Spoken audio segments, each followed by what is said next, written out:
Long before the first telescope was pointed at the stars, the ancient minds of India had already begun to map the infinite void of space. Over 3,000 years ago, the sages of the Rig Veda composed the Nasadiya Sukta, or the Hymn of Creation. Unlike dogmatic origin stories, this text presents a philosophical meditation on a universe emerging from an undifferentiated ocean of darkness. The hymn describes a cosmic egg, or golden womb, expanding outward to form the manifested world. This concept of expansion shares a structural logic with the Big Bang theory proposed in 1927 by Georges Lemaitre, who described a primeval atom. Through philosophical inquiry, these ancient thinkers arrived at the same theoretical threshold as modern astrophysics, the realization that our definitions of time and space break down at the absolute moment of origin. While other ancient cultures measured the lifespan of the world in mere thousands of years, the scholars of India calculated time on a scale that reflects the vastness of space. This timeline illustrates the Hindu Kalpa, a day and night of Brahma, defined mathematically as 8.64 billion years.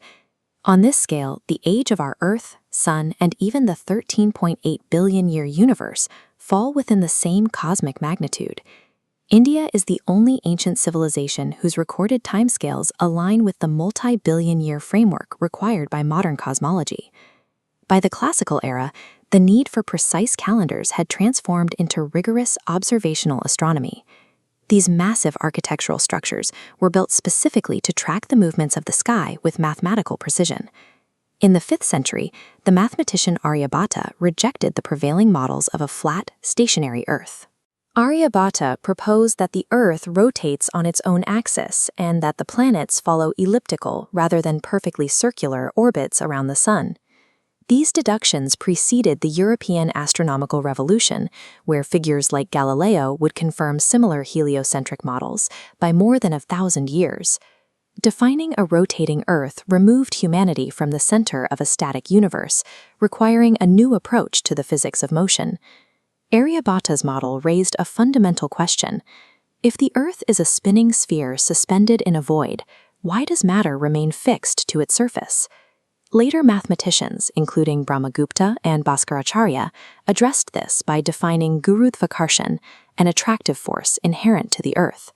They identified this force as the mechanism holding planetary bodies in their orbits, providing a mathematical description of orbital stability centuries before the work of Isaac Newton.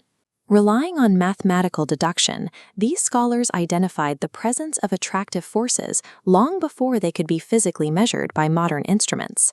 This cosmic perspective extends even to the emergence of life. The Matsya Purana describes the primordial waters as the environment where the seeds of creation first began to develop. The Dashavatara, the sequential avatars of Vishnu, provides a framework for this progression. In this mural, we see the transition from aquatic to land-dwelling forms. The sequence begins with a fish, moves to an amphibious turtle, and then to a land-dwelling boar. It echoes the progression found in evolutionary biology, moving from the sea to the shore and eventually to land mammals. This ancient timeline aligns with the biological understanding that conscious life appeared billions of years after the initial creation of the cosmos. Today, we use the James Webb Space Telescope to map the furthest reaches of the galaxy. Yet, as we gather more and more data, we find that the vast majority of the universe remains unknown. This modern sense of mystery was built into the Nasadiya Sukta from the beginning. The hymn embraces doubt, proposing that the ultimate origins of the universe might remain unknowable, even to a supreme creator.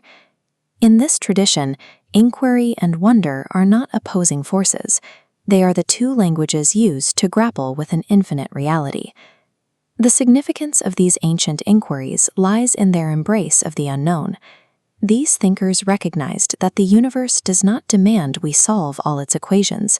It simply invites us to wonder.